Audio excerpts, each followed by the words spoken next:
All right, welcome to episode 156 of the Narcissistic Music Disorder. Good morning, Scott. How are you, sir? I'm not bad. Yourself? Well, good. Other than I was just saying, I'm like a complete mess over here. Audio wasn't working. We were scheduled to start early. I dropped the ball on that. I'm not having a good morning so far. I got to get it together, Scott. We have a very special guest today, too, right? We have our friend from episode 4, one of our Episode 4. shredders. That's right. I remember that conversation. It was a One of good one for our sure. Yeah, it's one of our most downloaded episodes. Jeff Kerr is here today. Yeah, Good hey morning, you guys. Jeff. You're probably wondering why I'm wearing this hat. Today is a day of infamy, as you may be aware, John. And I'm not talking Pearl Harbor, but I am talking, it is Scotty Boy's birthday Shut up. today. No, he didn't even tell me. Benting, it's your birthday? Yeah, look at this Yeah. right here. Holy crap. This is a momentous day. Yeah. Thanks, buddy. Wow, Yeah, happy I'm happy. birthday, Scotty. Thank you. What is it, 23? Yeah, 53. 53? Oh, come on, man. Oh, Wow. What'd you ask for your birthday, Scott? What obscure jazz album did you ask for? I got a Red Garland Trio album from 57 I was listening to this morning. See, I told you. I told you it'd be Nice. something like that. And I Anyway, got a cool Sonny Rollins album that's awesome from like 56. wow. It's Wow. got Philly Joe and Coltrane, and it's badass. The one that I texted you about to see if Quinn was interested. Yeah. Yep. I don't know. I barely speak to him anymore. We I speak thought maybe like, since Philly Joe was on it, he'd be into it. yeah. But And you know what? We are ships passing in the night. As a matter of fact, I think he got home about 1:00 last night. I woke up at 5 for a bowling tournament with my team, and then we went to a Christmas party for my wife. It's chaos, man. That's probably why I'm out of sorts. It's too much for old man to keep straight. It's too much for me to keep straight. So, with our guest Jeff today, right? We're doing our normal, our pick 5. Is that right? yeah, last time we did Shredders, so this time we're going to see what else he's into. So we'll do a pick 5. And again, it's one rock, one pop, Power Yep. pop. and then a Country. country, Yep. a blues, jazz, R&B, etc. Yep. And one wacky NMD pick that's kind of maybe a little obscure, a little unique unto you. I know our guest will have one of those for sure, since since he has the disorder we have. So, well, all right, let's kick this thing off. Jeff, are you ready to roll with your list? I am ready to roll. I'm excited. All right, man. Let's start. Why don't you start us off with your rock pick? All right. Yeah, my rock pick is The Defiance. It's their second record, which is Zakusho. I'm not even sure if I'm pronouncing that correctly. For those that are not aware, The Defiance is basically Danger Danger with a new singer and a new guitar player. Oh, So they've been around since maybe 2012. They actually were Danger Danger in maybe the late 90s. And then the original singer came back for a great record that came out in like 2004-ish. But then he left again. And so they got back together. But rather than using that name, they changed their name to The Defiance. They're on Frontiers like everybody else and their brother. So you said it's different singers, so no Ted Poley Correct. and no Andy Timmons. No Andy Timmons, but the guitar player is Robert Marcello.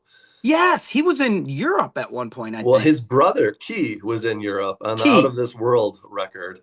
And like his brother, he is just amazing. If you go to Robert's Instagram, it's just filled with him sitting on his couch doing Racer X songs, like Paul Gilbert songs. I mean, it's just, he rips. And which is, kind of what drew me to the band. But I mean, just super catchy, just great songwriting. There's a song on here that's called It Goes Fast that is like a early Cars kind of sound, Oh, where cool. it's got Oh, cool. that keyboard, that glissando, where it's almost like a theremin, kind of like every note just blends into the other kind of sound. And it's just really cool. What would you describe? I mean, obviously it's not Danger Danger, right? It's not Naughty Naughty. Is it still stylistically kind of like that? I mean, is it? It's on Frontier, so is it? I don't know what to call it. Yeah. I mean, it's melodic hard rock for sure. Yep. And but just really catchy earworm choruses. Like Cool. every one is just, you just get stuck in your head and you just start singing along. It's just, it's feel good music. Perfect. It's not necessarily as corny as Naughty Naughty. Like the lyrics are certainly more mature, considering they're pushing 60, but so no more bang bangs. No more bang bangs. But yeah, just really, really catchy earworm kind of songs and just great musicianship. And the singer's really good as well. So I mean, I prefer Ted, but the singer is really good. Is Bruno still on bass? He is, and he is the songwriter. So, he's the band essentially, let's be honest. Okay. But yeah, no, I really like his stuff. Scott, you may remember Bruno from that Ghosts of Sunset EP. Absolutely. He played on that. Yeah. He sure did. All right. Well, boy, that's a good one. The Defiance. I just wrote it down. I want to check that out today. Scott, what's your first pick? Your rock pick? It is Axis, Bold as Love by James Marshall Hendricks. Yeah, you can't really go too wrong there, can you? It's my favorite Hendrix record. Most people's is like Electric Ladyland or something like that. But man, this one has If 6 Was 9, Little Wing, Bold as Love. I love all those. Just a killer Hendrix record. I think my favorite Hendrix record is Live at Monterey. Oh, wow. Live at the Monterey Pop. And he's out of tune in it a lot. Yeah. Which is cool. Yeah. Just because, I mean, I don't know. They didn't, I guess back then, and maybe Jeff, you can speak to this too. I don't think they went back on a lot of those like early live albums and cleaned stuff up. No, and I think with the Hendrix legacy, I think it was just, oh, you have a recording? All right, we got to publish this and put it out. Right, matter. Yeah, right. Well, it's hard to keep a Strat in tune already, and when it's on fire, it's even harder. Right. Things are stretching out. And, yeah. My rock pick today, especially, I have actually 2, maybe even 3 on my list that specifically with Jeff as a guest, I and kind of calling back to our Shredders episode, I thought, well, I'm going to throw some Shredder records in here. My rock pick is the debut from David Lee Roth, Eat 'Em and Smile. Yeah, that's a great one. That is classic. And I was thinking about it too. Like, I've never heard, and maybe you guys have, being NMD sufferers too. I've never heard if there was anyone else up for that spot. Like, yes. Have you heard? I have, actually. Who was it? So Steve Stevens was the guy that David Lee Roth wanted. And they had contacted him a few times, actually. And, he had just recorded, if I'm remembering correctly, Rebel Yell. So that was just taking off. Steve said in an interview, he's like, I was still living in my parents' basement, and suddenly things were happening with Billy. And, like your baby's kind of, out there and everybody's appreciating it. And then I get the call from Dave, and he's like, I just didn't want to leave Billy hanging. We just got this thing rolling. And so then I think Steve was definitely the second pick. So they got Steve, and they weren't actually really happy with his tone because he was all like, carving stuff. And I like carving stuff, but wasn't really working for what they were trying to do. So then Steve actually came in, Stevens, and helped him get his rig set up. And I think it was actually Stevens' rig that is on that recording. Really? Which is some now coveted modded like JCM 800. I know they talk, there's like internet nerd stuff that I'm into where they're like pining over that. Yes. That JCM 800. Right. It might have been Lee Jackson mods or something that were in that, but yeah. Remember, now you are, Jeff, you're dating yourself right now. the Lee Jackson Metaltronics or whatever they were. Yeah. Hey, man, Zach Wilde had one when he was rolling out. He had like a Lee Jackson rig for a while too. Yeah, Crazy Babies is the Lee Jackson rig. Is it Lee Jackson? They re-recorded that whole record, but that was one of the originals from the original session, which was the Lee Jackson. So killer. Wow. And that David Lee Roth, I was thinking too, and I'm glad you said that about like Steve Stevens. I was trying to think of who could have done that job, because when you start thinking about like those let's say LA guitar player type guys, shred guys, I was trying to think of who could do it, and it's like, well, who could buy in as much as Steve Vai did and fit it? Because it was over the top, right? Yeah. The whole thing, the big giant microphone. I saw that '86 show. It was awesome. A huge production, like a lot of movement. I mean, those guys were running side to side, Billy, Steve. And then I'm like, well, who else could do it? But like Satriani couldn't do that. I mean, No. he's a great player, but he would not have fit in there. George Lynch couldn't do it. George Lynch is kind of a stand there, dude, you know? Um, it Paul almost could had have to done it, probably. Gilbert? Yeah. Yes. Yep, I think you're right. Paul Gilbert could have Richie, done it. no. Nope. Well, and can you guys imagine if Richie, as much as I know, and I'm sure you do too, Jeff, I love Richie Kotzen, but like even when his little tenure in Poison there, I mean, it did not work. And Yeah. Native Tongue's a great album because that's his album, right? But Yeah. when you go see that 7 Days Alive thing that's on the internet with him playing with Poison, it's like, it's strange, dude. It is really strange to hear Yeah. Talk Dirty to me with like this melodic neck pickup guitar solo on it. It's like a whole different deal. Excellent. Jeff, are we on to pop is second? Is that right? Yeah. Scott, what's your pop record? Yeah, Jeff? so pop is I was listening to your Jason Eller session you did a couple weeks back, and I'm in the same boat as him. I don't have a lot of pop or country, but my definition of pop is what's on Alt Nation on Sirius XM. Yeah. So with that, Silver Sun Pickups Swoon record, yeah. which is their second record. That's the one that had Royal We on it. Had the song Panic Switch, which was in the movie Sucker Punch. But what I really like about that one is there's a couple of deeper cuts. Getting Old is Getting Old, or Growing Old is Getting Old, and Catch and Release. And both of those have the same kind of feel that I get when I listen to Depeche Mode, where you've got this really simplistic melody for like the first time through on the verse. And then the second time through, you just add a layer on top of that, which is also a simple melody, but it's just kind of a little bit, and every time through, you just add a little bit more. Right. So kind of like how Little 15 is by like Depeche Mode, where it's just like each time it cycles through, you just add a little part, and they're all simple upon themselves, but it just creates this great, polyphony of music, Right. and that's what I love about those guys. Kill him. Scotty, what's your pick?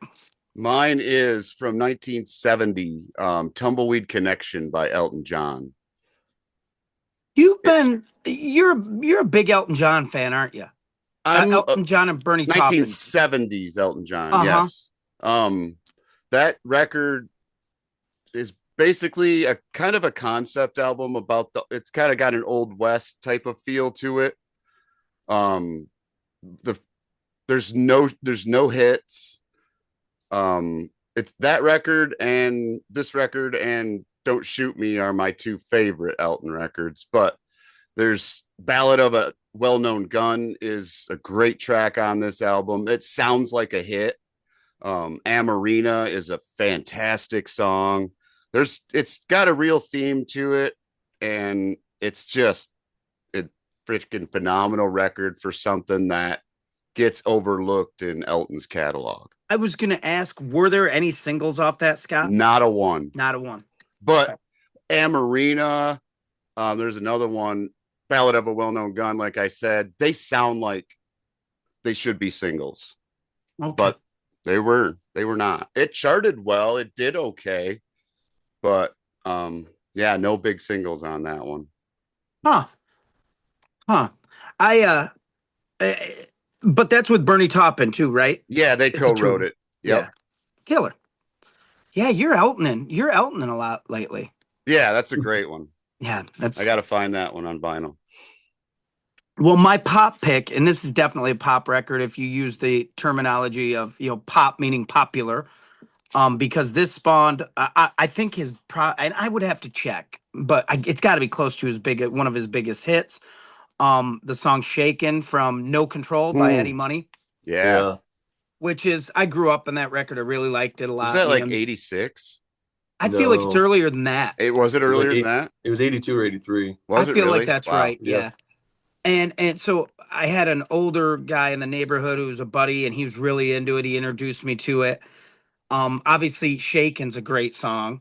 No Control, all these songs on it. I mean, there's a song called My Friends that I put in for our senior song. Like, you pick. That's your favorite record, isn't it, by Eddie? Oh, for sure. Yeah, No Control. And I put in My Friends to be our senior song. And unfortunately, I was outvoted by my class, who chose Hold On by Wilson Phillips. Oh, my goodness. Ours was probably some Christian rock band. All right. Yeah, but the guitar player for Eddie Money, and I'm trying to think of his name, and it's escaping me right now. But he's just a monster, man. He's a Yeah. great player. New York guy. I think so. God, I can hear him telling the guitar player on this. He has an acoustic album called Unplug It In. And Tommy is his first name, Tommy something. And I Okay. saw him play. He was a great. You could tell they'd been together a long time when I saw him. And Eddie Money was pretty lit up. Yeah. And that dude was feeding him lines. And he was feeding him lines in the way like because where I was sitting, I could see from the side where he was feeding him lines like 3-4 bars ahead of it coming. Like, Rosanna's daddy had a car. She goes, Rosanna's daddy had that kind of thing. So yeah. Yeah, it was good stuff. And you could tell he was Eddie Money's right hand. So I'm a big Eddie Money fan, and I'm starting to learn more and more like that San Francisco scene out there. They all were pretty. A lot of those cats are Eddie Money fans. Even James Hetfield and certainly Hagar crossed paths with him a lot back in the day, and he was pretty respected, I think, as a. Plus, he had like 2 careers. He had that Shakin' and Give Me Some Water and that early stuff. And then all of a sudden he popped out, remember, with the Ronnie Spector tune? I Yeah. love that song. I do too, man. Cool. He was a cool guy. He was a big, I have like Life for the Taken. I have that Unplugged album. I have No Control. I don't have everything, Right. Once and I'm caught on No Control. It's like, it reminds me of high school or something. So Yeah. yeah. All right. Now, Jeff, we're putting your back to the wall now. We're ready for your country album. Yeah. So I know a lot of country singles, but having a country record was really hard just because that wasn't really my scene. Your dad was huge into old country. Yeah, my dad loved old country, and I actually thought about maybe like recommending some old country. But again, it's like I only know the singles. I don't really know like the whole record. So a whole record that I do know that I have listened to a lot though is Brad Paisley's Play. Oh. And that's his instrumental record, even though there are a couple of vocal tunes that are on there that are actually pretty good, but he's got a ton of guest stars on there. So like the vocal tune that I would recommend would be Start a Band with Keith Urban. Yes. Yep. I remember that song. Yep. Yeah, cool. That's a great song. But he's got another one, Come On In with Buck Owens, which is more old-timey. So the record is a lot like the Hellecasters, if you've ever heard the Hellecasters record. So it's very, very similar and reminiscent of that. But the highlight on the record for guitar players like myself is a song called Cluster Pluck. Oh, cool. And that's got everybody in Nashville and their brother on it. So it's got James Burton, Vince Gill, Albert Lee, Brent Mason, Red Volkart, C. Warner, John Jorgensen. And so everybody gets their, 8 bars, and it's just blistering fast, like 300 beats a minute kind of country song. And it's great song. Everyone ripping. Yeah, that's cool, man. He's a monster. I love his guitar play. But you know what? For like guys like, and I don't know his background enough to know if he was like, an 80s shred guy, like he was into that or whatever. But for guitar playing nerds, certainly my hero is Pete Anderson from Dwight Yoakam's band. He's a great player. He's more in the traditional sense, right? He's more like Don Rich from Buck Owens' band. But like Brad Paisley and Keith Urban and those guys are well, obviously Dan Huff was in a hair band. I mean, but those guys are like Vise and Paul Gilbert's, especially Brad Paisley, man. He is a monster player. He did that Crossroads with John Mayer, Brad Paisley, which was killer. Yeah. We can safely say that too. And this is because it's your birthday. I'm going to give you this, Scott. So you're welcome. But we can kind of safely say that, John Mayer's a shredder too. I mean, he is a ripping guitar player, in that same, he can keep company with those type of guys for sure. Yeah, for sure. And hold his own and be a good player and melodic. And I mean, I think is his main gig now, John Mayer's main gig, that Dead and Company. Scott. It's one of his. Yeah. Okay. He's still doing solo stuff. Still doing his own records. Yep. Yeah. Cool. What's your country pick, Scott? It is called I'm Jesse Coulter. Oh man. Does that have I'm Not Lisa on it? It does. It's like the first track on side 2, I think. That's one of my favorite female country songs of all time. Yeah. Her version. It has Storms Never Last with Waylon. It's Waylon's band. So Waylon's playing guitar on it. Richie Albright's playing drums on it. Ralph Mooney's probably on it. Yep. It's just, I mean, I love Jessie, and that's one of her best albums. So, um, I was last week. I was snowblowing. I was listening to Waylon songs, and I almost posted on Facebook like country music started to not be as good when in the studio the singers quit cueing the band verbally. And the reason I say that is like there's 3 or 4 Waylon songs where he's literally telling Ralph Mooney to take a solo, like on the mic in the Yeah. song, like one more Moon, he has him do that, or Yeah. you'll hear, those old country records, those guys, obviously those tracks predominantly, I think, were probably live in the studio, right? Yeah. And they do that. Like you can tell I don't even know if they charted it out. Like Waylon would just go, well, I'll nod at you and I'll tell Mooney when to take a solo by going, all right, Moon, take another or whatever. And I'm like, yeah, I think country music quit being as cool when, people quit literally constructing the song while it was going, Right. And I do love, hey, what do you think of Elizabeth Cook's version of I'm Not Lisa? It's great also. Yeah. It's great. Really good.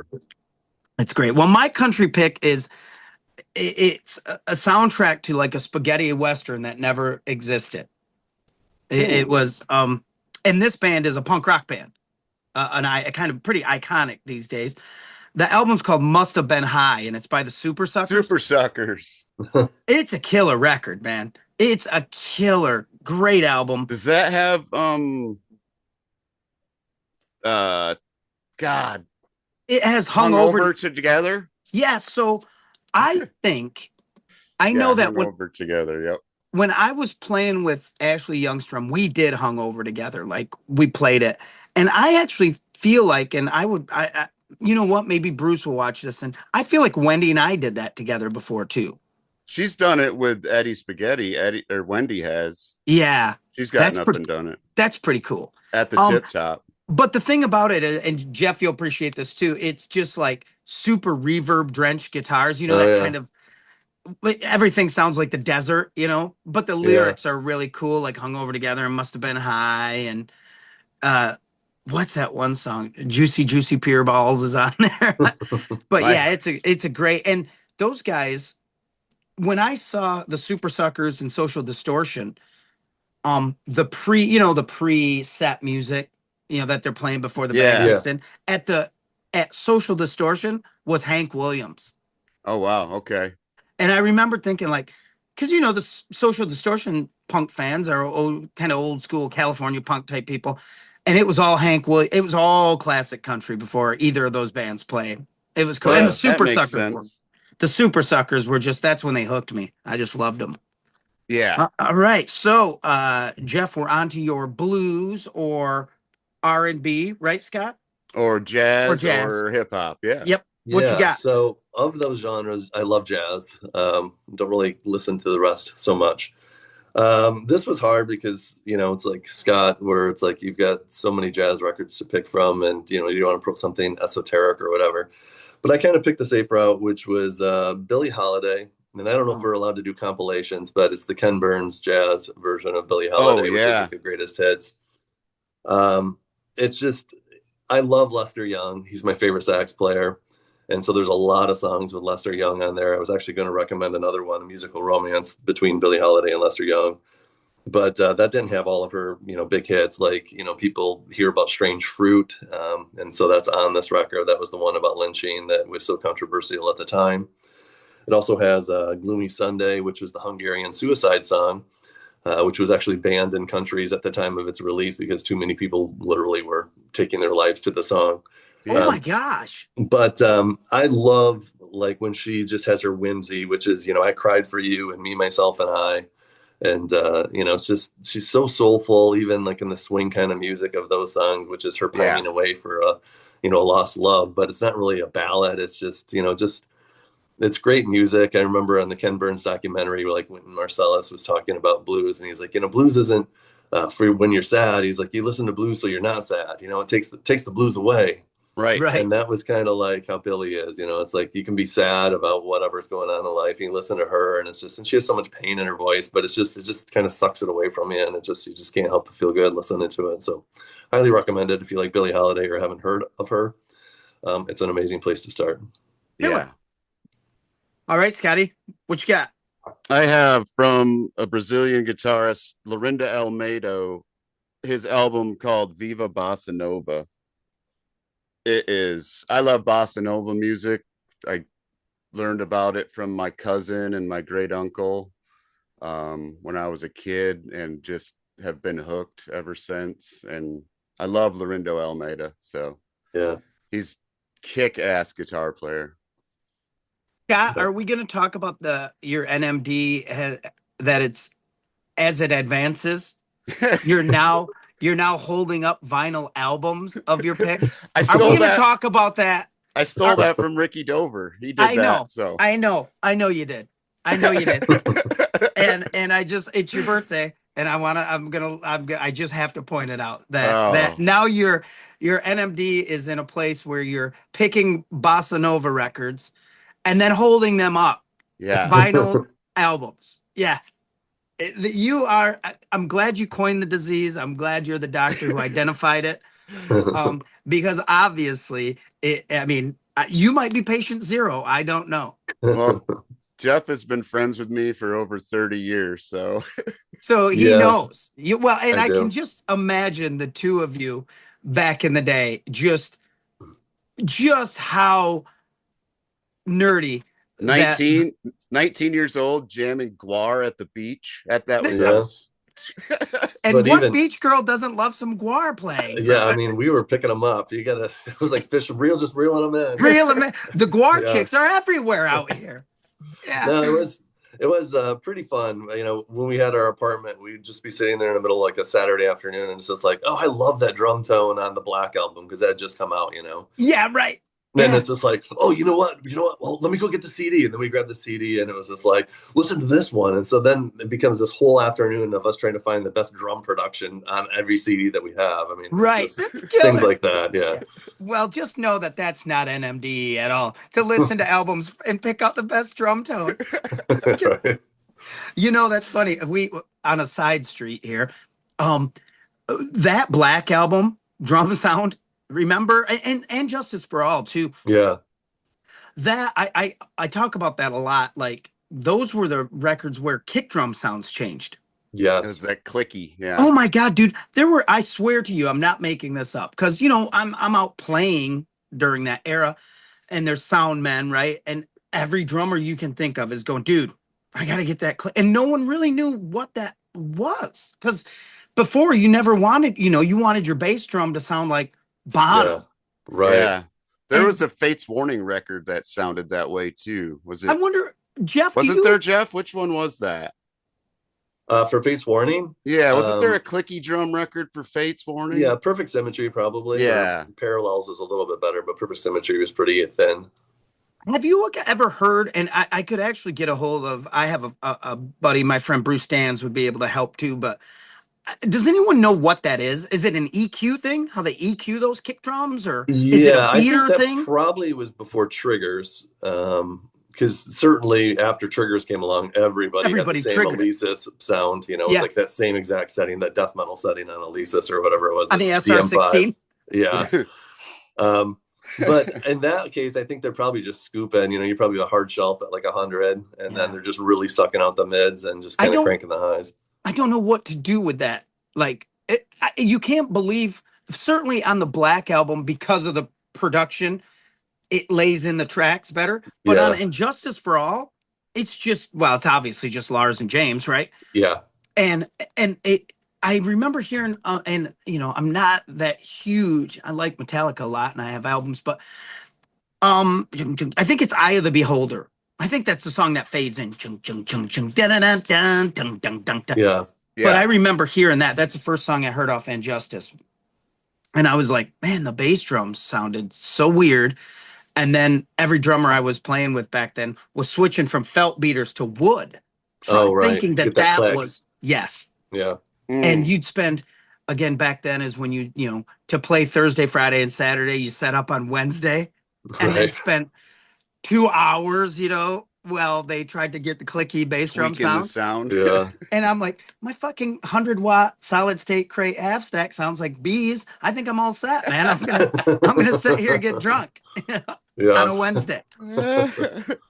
So my pick is a blues album. Scott, you'll know this band, and you might too, Jeff. I'm not sure. They've certainly passed through Grand Rapids quite a bit. The Steepwater Band from Chicago. Heard No, of I'm them, not yeah. familiar with them. Scott, do you know Steepwater? Have we I've heard talked of about them, yeah. Yeah. So they were I got hooked up with or hip to them. I had a friend who really liked them, and he worked for a company called Scentlock that makes hunting clothes. Okay. They had their Christmas party, like their work Christmas party, and brought them up from Chicago. Like this touring band. They brought them up from Chicago to play their Christmas party, and I ran sound. I told my buddy I'd run sound for it, and it was the Steepwater Band. And they were at that time they were a power trio. You know, they were like Cream but Okay. original stuff. And they've just grown and grown and grown and grown. And they have an album called Live at the Double Door down there in Chicago. Oh yeah. Okay. Yeah. And it's just a ripping album. These two guitar players are as good. As a matter of fact, every time the Black Crowes would switch guitar players after Mark Ford, I would half expect this guy to get the call. His name's Jeff Massey. And I'd keep thinking like he's going to end up in the Black Crowes because they were doing shows with Mark Ford over in Europe. They play with Mark quite a bit. Mark sits in with them. You know, they'll play like these killer versions of Cortez the Killer by Neil Young. We played with them a lot back in the day. Unfortunately, my one time to like jam with them, they're like, "Hey man, get up and play Cortez the Killer with us." It was at Billy's in East Town there. Oh yeah. And I was fall down drunk. I couldn't do it. No. But yeah, they're a great band. If you've never heard of them, check them out for sure. The Steepwater Band. All right, Jeff, here comes your NMD pick, your fifth pick. Yeah. So this one, I really love this dude. He's my favorite rock singer, metal singer. The record is Jorn, The Gathering. And Jorn is Norwegian, so it's actually Jorn, but it's pronounced Jorn. His last name is Land. And I'm going to go MMD here for a second. So, so Halloween was a band that I loved when I was in high school. Nice. Yeah. And then I kind of forgot about them until about the mid-90s. And then I heard them after they had their new singer, Andy Darris. And they came out with a record called Better Than Raw, which I love. It's actually, I like it as much as the original Keeper of the Seven Keys record. Mm-hmm. And then that band had a splinter, and the drummer and the guitar player on that band, who were newer to Halloween, left and formed a band called Master Plan. And Master Plan hired Jorn Land to be their singer. And so I bought that record. It's power metal. And it was like, man, this is awesome. So then I really got into him and realized he is kind of like the singer for like every record, like every concept record that's, over there in the power metal scene in Europe. He's a perfect cross between David Coverdale and Ronnie James Dio. Like he can do equally both. That's his gig, definitely that 70s blues kind of rock singer vibe. Yeah. Wow. But his history goes back further than that. So you might remember the band TNT, huge fan of TNT. Ronnie Latecro. Exactly. So when Tony Harnell left the band, he formed a band called Vagabond in 92 or 93. And I remember Scott and I looking at those import sheets and looking at records and seeing Vagabond on there. Yep. That was his first gig. So Jorn Land was a singer of Vagabond. He replaced Tony Harnell. And then from there was a band Conception that broke up when their singer went to the band Camelot, and they became Ark, and he was the singer in Ark.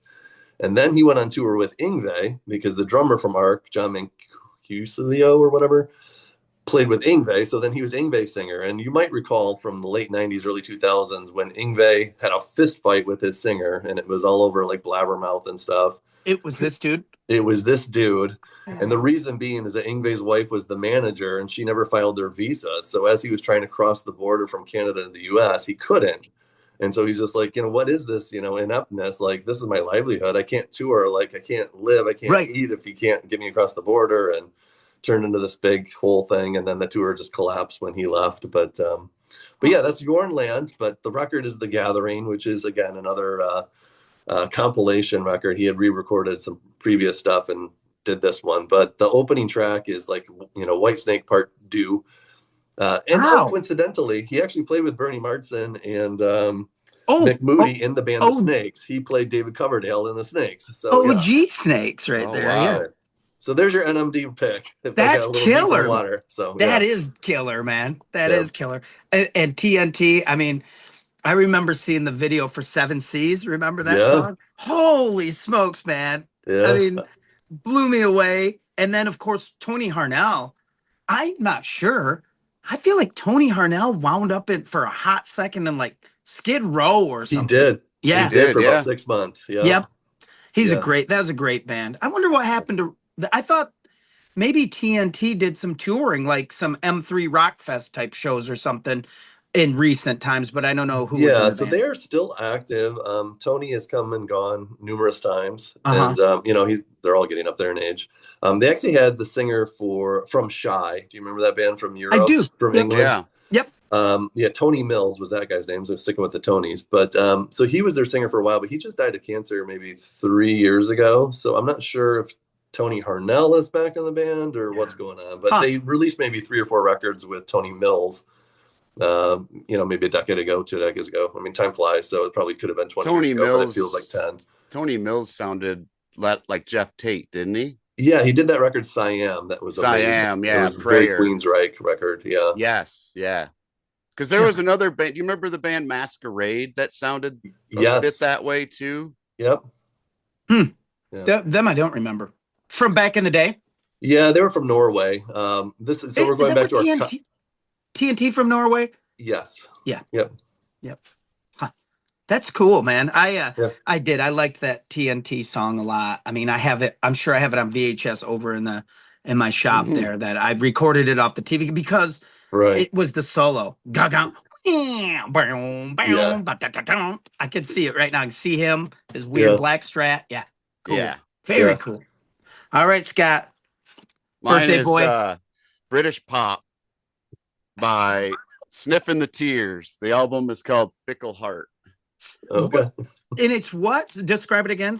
Sniffing the Tears is the name of the band. Their famous single is called Driver's Seat. Okay. Do you know that song? I don't. I'm writing it down right now. And are they power pop, you said? Yeah, power. It's like they're like the Squeeze with more existential dread. Okay. But it's from That's a good Scott description. It's from 79, so it's got that sound. So kind of a new wavy, maybe. Yeah, if you guys probably know the song Driver's Seat. Okay. I'm gonna check it out. Driver's seat. Yeah. Okay, what you're making your version of it right now sounds very 70s, like blaxploitation, like Superfly. That voice in there is kick ass. I don't know. I can't remember the dude's name, but they only put out 2 records, and it was like different bands both times, I think. So I don't know if he was hard to work with or what the story was, but I only have this one because my friends from the band Liquid Sun back in the day, they used to do Driver's Seat, a cover of it. So it was that's where I found out about these guys. Yeah. But once you hear Driver's Seat, I almost guarantee you're going to know it. Really? Okay. Yeah. I wrote it down. Sniffing the Tears. Kick-ass guitar tone to it. Oh, okay. Cool. 79. 79, Scott? 79, yeah. Nice. So my NMD pick is not nearly as NMD as that. But it's and now that we have Jeff on the show, to someone who is well versed in the shred. Jeff, what's your opinion of Neil Schon from Journey? Dude, he rips. My only criticism is that he knows he rips these days, and maybe for the last 20 years, and he just can't, stop. Have you been watching? I'm sure you have, or they go by his videos, his home videos, where he's playing those big Paul Reed Smiths he has that the bodies look like 2 of them put together. They're huge. Yeah. And he's just sitting there ripping, right? Yeah. So I'm a fan, right? Obviously, but I was in 19, that's about 83, I think 83, 84. I was an even bigger Sammy Hagar fan. And Neil Schon and Sammy Hagar got together and did this HSAS record, which is Hagar, Schon, Kenny Aronson, who is a bass player, and Michael Shreve, who was in Santana and Journey and on drums. Do you know this record, Scott I or I Jeff? remember you I talking don't. about it on a past show. Yeah, it's called Through the Fire. Okay. Okay. And first of all, it's all original stuff that except for one cover. The cover is just a bitchin' version of Whiter Shade of Pale. Oh, Okay. wow. Yeah. Nice. And this will say how different things are now, but they actually broadcast a concert on MTV from San Francisco. So it's them live. It ended up, I don't know if they ever released it. I of course got it at the Record and CD Collector Show in Mhm. Grand Rapids at the Best Western um, on VHS. But it was, and you know what? Now that I say it, you guys, I think it was released on VHS as an actual They sold product. it. Concert. They Okay. sold it. Yeah, I think I got that at special order at BIM even. The songs are great. They're a little heavier. It almost hints at, if you watch it, Hagar doesn't play any guitar. So it's Okay. four-piece Just band. sings. He Wow. just sings. It sort of hints at what Van Halen was going to become when Sammy Hagar got in. It's not Okay. nearly as poppy. It's a little heavier. Neil, for me, knowing Neil through Journey, I mean, I want to be NMD, impress you guys, and go, I was a big Neil fan when he was in Santana. I was not. I wouldn't have Right. even registered that, right? It was Yeah. Journey where I got in. But I liked Journey and I liked his playing. He rips. He's now, this might be how we wound up with these videos of him ripping on the internet. Because Yeah. this HSAS record, he's all over and he's tearing it up. It's great. Yeah. And you'll remember that same era of him doing this HSAS record is when he did Stars with Dio. They did the Right. Hearing Aid Yeah. record. Mm-hmm. And I actually thought like he was starting to integrate into that community a little bit. Yeah. But it's a great record, Through the Fire by Sammy Hagar, Neil Sean. We Was were that HSAS. Did that predate VOA? Yes, Okay. it did. It either just before VOA or same. No, it predated. It Okay. did. Yeah, which I love VOA too. Yeah. I do. Which is that's my love of Sammy Hagar has often been called. I've been called out on the carpet for it for many years. Some people hate the guy. I mean, can't stand him. The tequila stuff and all that was stupid to me. I was out by then. Yeah, yeah. Right. I got out on VOA actually.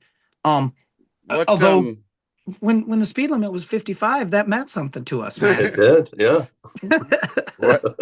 what's you guys' opinion since Santana came up? I love Black Magic Woman by Fleetwood Mac way more than Santana's. Am I alone there?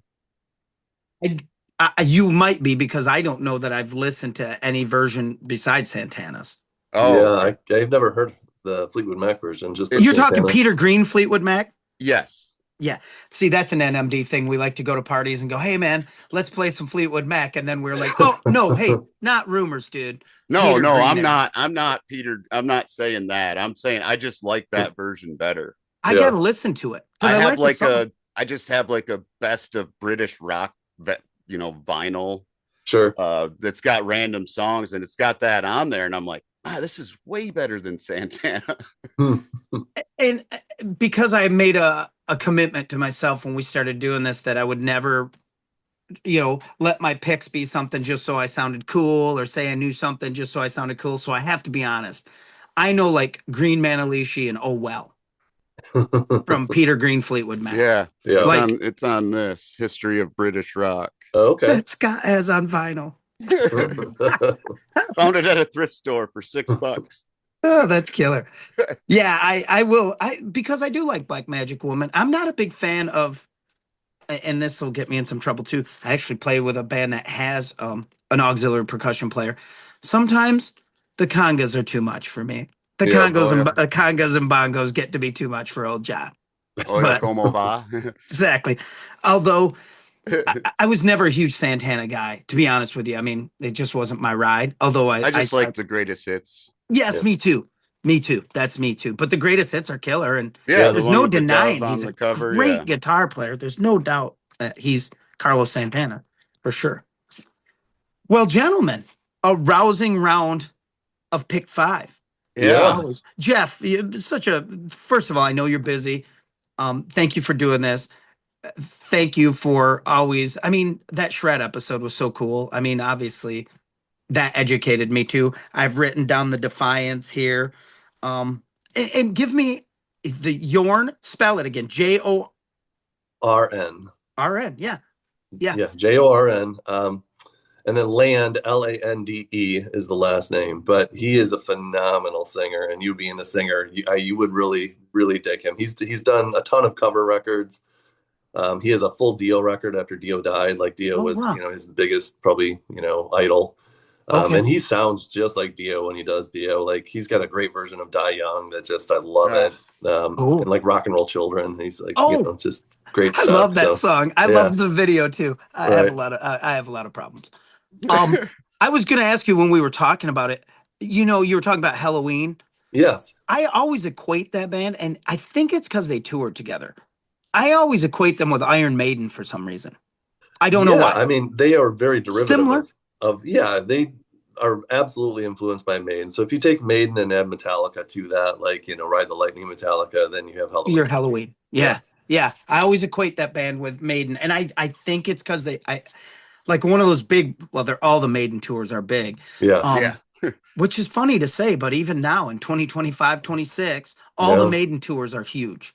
Yeah. But I feel like it was probably like that Power Slave era or somewhere in time, those big shows. I feel like Halloween was opening those shows because there were a lot of bands. I was such a huge Maiden fan that I got hip to because they were opening for Maiden. So Halloween, Wasted, Pete Way's band from UFO, they would do shows. Fastway would open for Maiden, Yeah.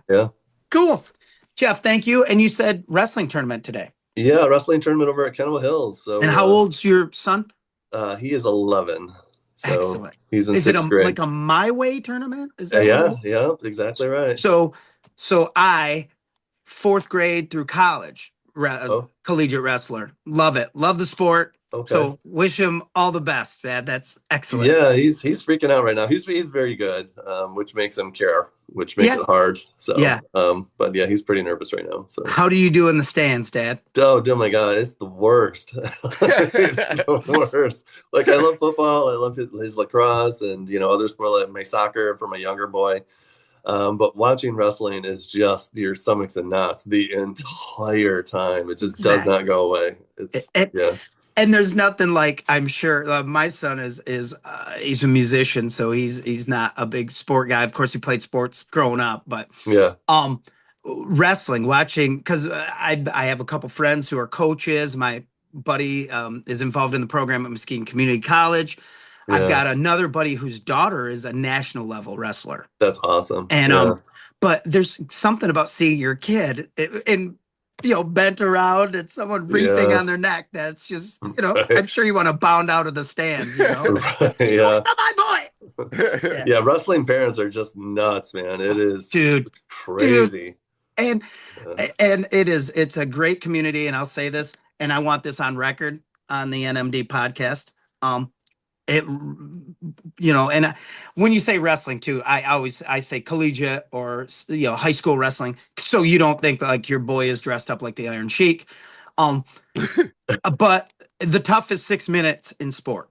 Yeah, I'm going to say that. I'll go on record. The toughest 6 minute in sport. I would agree. Yeah. And if you're one of these guys, and I'm not, but if you're an Ultimate Fighter guy or whatever they call that MMA guy, I do yourself a favor and look at who's at the top of that sport and see if they have a wrestling background. They do. Yeah, they all do. Wrestling and boxing are the top two, probably. Yeah. Boxing is a beautiful dance. It is. I love boxing too. I think wrestling too. Wrestling is just more of, I don't know. There's something about it that's these two. Yeah. There's nothing. I mean, now I'm quoting Vision Quest, one of my favorite movies, Scott. You know that. Movie. Oh, yeah. And my favorite soundtrack, Scott. Yeah, absolutely. Journey. Exactly. I'm gonna go jog to Hungry for Heaven right now. But it's great. So we wish him the best. Thank you for taking time out on Wrestling Morning to be with us, Jeff. We appreciate it, dude. Yeah, and I really appreciate it. It's been a blast. I really enjoy doing this. So thank you. You'll be back. We'll get you back for sure. Somebody's gotta understand what Benting's saying. And you do. You speak the language. Yes, you do. All right, buddy. Hey, Scott, happy birthday, brother. Thank you. Go enjoy the rest of your day. I will. Thank you. I think I might I'm going to go try to buy a Delbert McClinton record, but And that's how Scott Benting spends his birthday. All right, man. You got any closing words for us, Scott? There was a little girl. I used to know her. I still think about her from time to time. There was a moment when I really loved her. Then one day, the feeling just died. All right. Thank you, everybody. We'll see you soon. Thanks, Jeff. Yeah. Thanks, See you Jeff. guys. See you Thank next you. time, guys. everybody. Yep.